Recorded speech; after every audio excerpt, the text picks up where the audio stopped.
Welcome back, everybody. We're gonna do some We're gonna do a cooking vlog sage today. grouse with an elk loin and chicken. No actual chickens. Sage grouse and a blackberry And some bourbon. black cherry compote to go on top. Yeah. And Some bourbon tastings. this bourbon tasting. Chan, what's your favorite? Don't know yet. We'll keep you updated. We've got a large selection to try. Some of them obviously have been tried more than others. The chicken cock. It's a no-go for me. It's a go. It's a go for Chan. Associate producer. Okay, Keg Outdoors says they're all good. Bourbon. We've narrowed it down to what we're gonna have. Yep, we've got Blanton's, Eagle Rare, and Colonial Taylor. Colonel. No, this is No, Colonial. Colonial. Look at that. We're learning how to read today. I think they're drinking it. Look what Chan has. Wow. That's some fancy shit. I want mine shaved down to an elk antler. Okay. To a great chicken hunt. To a great chicken hunt. Sage grouse hunt. Sage grouse hunt. If we say chicken, we mean sage grouse. That is good. Not for me. Suck it up, Buttercup. Drink the fucking That'll bourbon. put some hair on your peaches. Ugh, puts a hole in my stomach. We have got 8 breasts in here, so 4 birds. Still have the tenderloin attached, all cleaned up, deboned. If you didn't watch our sage grouse hunt in Wyoming, it's up on our YouTube channel and on our Instagram. And then we have the bird bowl elk loin, so Chan's bowl. And the Chambler's bowl. We're gonna cook these up Chandler. for Keg Outdoors. So this is what we're working with. What do we have? All right, so we have all the breasts here. Yes. And as you can see, there, that one's already off. We have an inner loin right here, the tenderloin, Yep. to the breast. We're gonna remove that, and then there's a tendon, just like a chicken. And so how you're gonna remove that? Aren't those chickens? No. Like an actual caca chicken. And we're going to separate the tendon as best as you can, and then you can hold this part with a paper towel if you find that easier, but I just hold it with my fingers. You're gonna take a fork and you're gonna slit the fork right inside that tendon, and you're just gonna pull down and it's gonna separate. Look at that. Okay? Looks like filet mignon. And now you have a tenderloin without With it. no So- tendon. With no tendon. So again, you just separate it. Let's see, where's this guy? Some of them are kind of hard to find if they've been shot up a little bit. But you can see here, I'm just There's gonna like a take half that. one. I know it's like half. Take your fork, slide it in there, and then just peel it on out. Just like that. It's really simple. Just like that. Just like that. And I'm gonna do that to all these. We've got water boiling, we've got our potatoes going. I'm gonna unwrap this and salt that. So you always wanna salt your meat before you cook it to really extract the flavors. And let it come to room temperature. And I'm gonna drink some bourbon. What are you drinking now? Blanton's. What are you drinking? You got your blankets? Where's my blankets? All right, we're out here. We're out here, everybody. We're at the Chandler's house. We're at the That's the Cham's Chambliss. house. And we're cooking up. I'm dropping potatoes in here like a madman. That's what we're doing. We got Brussels sprout. Oh my Ooh, gosh. this is like Potato City. Shout out all the people in Pennsylvania that know what Potato City is. Did you salt the water? I don't know. No, you did not. And then what do you got going over there, Chan? The Chambler, not Shambler, the Chambler is cutting up some Brussels sprouts and some broccoli for supper. Nice. All right, salted one side. We're gonna go ahead and just lightly salt. You don't want to go crazy. You just want it enough to extract the flavors and the moisture out of it. Look at that elk loin. And then we've got the Straight elk out of loin the here. BB bowl. Yep. And we're gonna go ahead and salt this guy really good. He looks phenomenal. Flip them. Salt that baby. We'll do a little bit of pepper as well and maybe some steak seasoning. No. Oh no, we're just gonna do salt and pepper. Fucking help out with seasonings.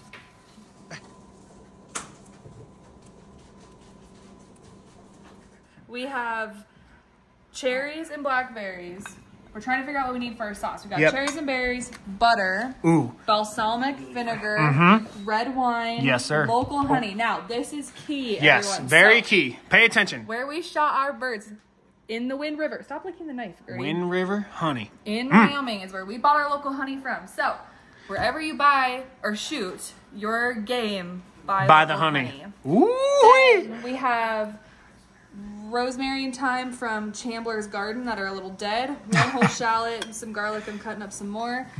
Chicken stock, which we just use better than bouillon because we didn't have chicken stock and a little bit of Taylor's bourbon. And potatoes. And you're going to do your shallot and your cloves. Garlic. Yes. Shallot and your garlic. Look at these. Hold on. Let's just get a majestic moment here. We have skillet warming up with some olive oil. And can you hear it in the background? No, you cannot because it's not. Look at this cut onion. It's fine. Well, that's a half cut onion. All right, we're going in with. I have 6 small cloves of garlic and 1 whole, pretty decent sized shallot. We're just going in with a little bit of olive oil into a cast iron. We're gonna let that get nice and fragrant. Would be the proper word. Okay. All right, my eyes are watering from the balsamic. We just threw what do we throw in there? 1/4 cup of balsamic. Yep. Vinegar. Now we're gonna just splash in some wine. I have some Cabernet, something or other. Keep going, keep going. Gertie, get your tongue out of here. Keep going. That's good.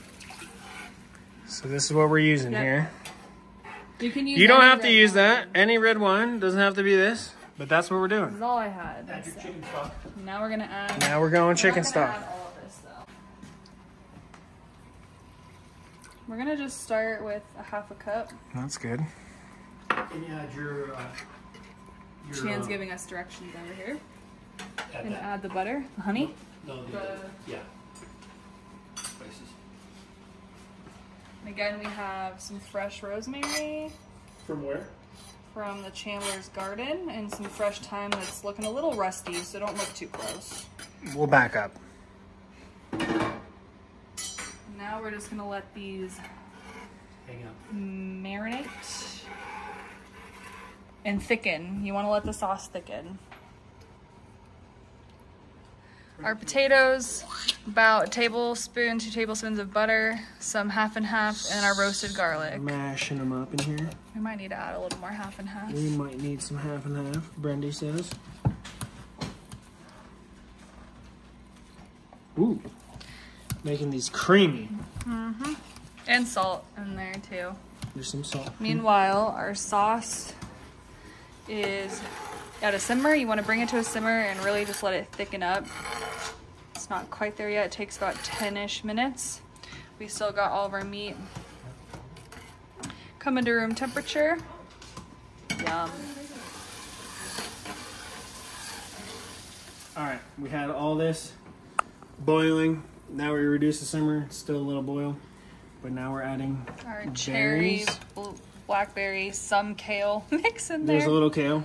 Shout out Nothing to we Shambler. can do about that. It's the Shambler, not Chambler. And then we'll let this all simmer and reduce down. Might have to add a little more chicken stock. They in are there. frozen, so it's going to take a little longer. If you're using just non-frozen, raw cherries or berries, Fresh. we're good. All right.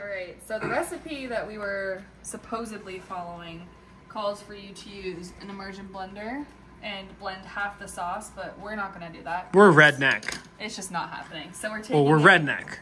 Correct. This is redneck cooking with keg outdoors and Chandler.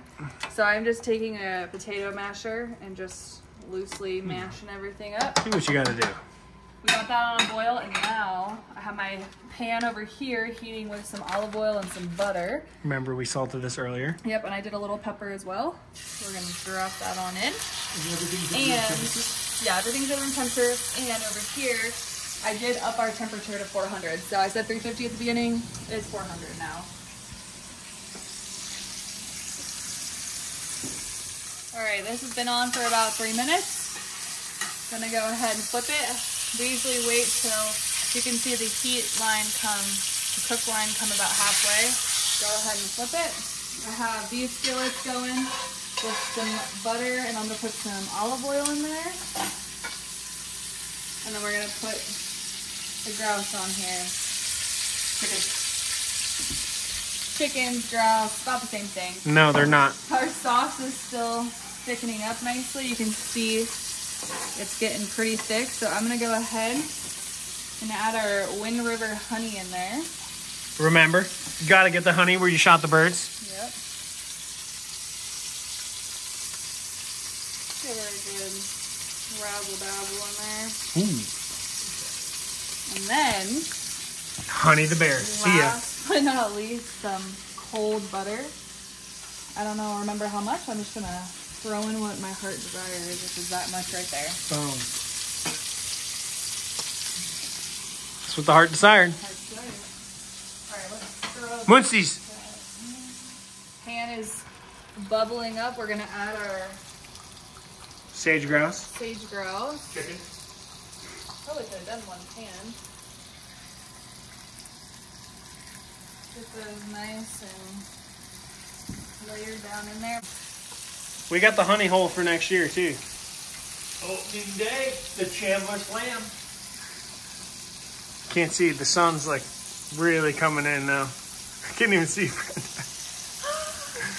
We're gonna sear these on both sides and then stick them in a 400-degree oven. A fire oven. The elk is in the oven. Turn around, turn around, turn around. Right here. Ooh. Oh, it's smoky in there. It's Smokey the bear. We got two hooligans over here cooking. Now we got the shambler in the kitchen. Why don't you go get me some bourbon?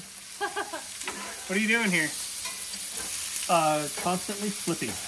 Constantly flipping. Constantly flipping. I And you're added stirring. more butter, more honey. Wind River honey. Wind River honey. And we have the tenderloins over here. We're going to cook these up last because they'll literally take like maybe a minute, 30 seconds on each side.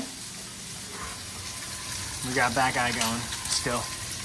But back here, this is what you want to look for in your sauce. Take the back of your spoon, get some of that sauce on there, and you want to be able to swipe through it and it doesn't come back together. That's how you know it's thickening. Oh, as it's not working, there we go. That's how you know it's thickening very nicely. Great tip, Brenda. We get the cows. What are you doing, Callie? I think someone's had a little bit too much bourbon. What are you doing? Oh. All right, elk is, what did it temp at? 122. 122, what do we want to get it to? 125. So it's almost done. We've got the 2 larger breasts in here, the 4 smaller breasts. We're going to cook these up really fast. I'm going to cook the tenderloins up really fast. Yeah, we need butter and we need... I'm just going to do olive oil. Olive oil. Olive oil in a pan. About a tablespoon. Sound effects are great. Lay your tendon-less tenderloins in there. Ouch. They're ripping. Done. Do you need more olive oil in there? Nope. Need more bourbon in my belly. All right, we got the tenderloins all cooked up. First bite, I'm gonna dip it a little bit in the sauce. Good? Try it. Here. Yeah, give me a piece. Let me dip it in the sauce for you. More. Oh, that's money. Here you go, Chan.